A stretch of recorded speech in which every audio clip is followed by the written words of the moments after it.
और बाबर भाई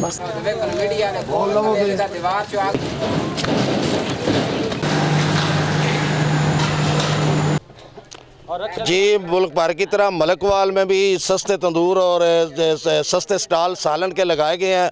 जो मुखैर ज़रात हैं यहाँ पर नासिर अब्बास तारड़ और रशीद ठेकेदार साहब ने ये सिलसिला पिछले कई सालों से शुरू किया है। माह रमज़ान की इब्तिदा में ये लोग गरीब लोगों के लिए, जो आजकल महंगाई आपको पता है आसमानों पे, एक टाइम की रोटी खाना भी लोगों के लिए मुश्किल है।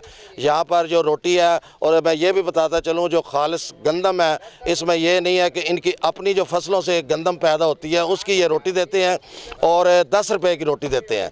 और यहाँ पर सालन भी है, वो भी 20 से 30 रुपए में आप 2 बंदे यहाँ से रोटी और सालन 2 लोगों के लिए यहाँ पर मिल जाता है। और ये सिलसिला कई सालों से जारी है। ये हमारे पास इनके मैनेजर हैं नासिर अब्बास तारड़ साहब से, इनसे पूछते हैं कि कब से ये सिलसिला आपने शुरू किया है। जी अस्सलाम वालेकुम सर। ये तकरीबन हमने कोरोना में स्टार्ट किया था। कोरोना की वजह से चौधरी नासिर अब्बास तारड़ ने सोचा कि हम अगर लोगों को राशन देंगे वो 5-10 दिन खा के ख़त्म हो जाएगा, ये बीमारी पता नहीं कितने लॉन्ग टाइम तक रहेगी। लेकिन उस दौरान हमने ये तंदूर और दस्तरखान का इफ्तिताह किया। लेकिन उसके बाद रमज़ान शरीफ आ गया। रमज़ान शरीफ में लोगों को इसका अच्छा फ़ायदा उठाने को मिला।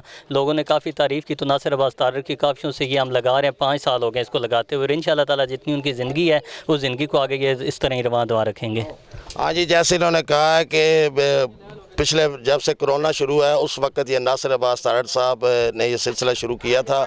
और ये उनका ये वादा है लोगों से, अपने से, कि जब तक मेरी ज़िंदगी है ये सिलसिला इसी तरह जारी रहेगा। और हम भी यही कहेंगे जो मुखैर ज़रात हैं उनकी सोच भी नासिर अब्बास तारड़ जैसी साहब की तरह होनी चाहिए कि जो गरीब लोग हैं कम अज़ कम वो माह रमज़ान के इस बाबरकत महीने में बाइज़्ज़त तरीके से अफ्तारी भी कर सकें और सस्ती रोटी और सस्ता सालन भी ले सकें। इसके साथ ही नसीम अकमल ख़ान, कैमरामैन बाबर शहजाद के साथ आपसे इजाज़त चाहता है। हमेशा खुश रहें, दूसरों को भी खुश रखें, हमें भी दुआ में याद रखें। अल्लाह हाफ़िज़।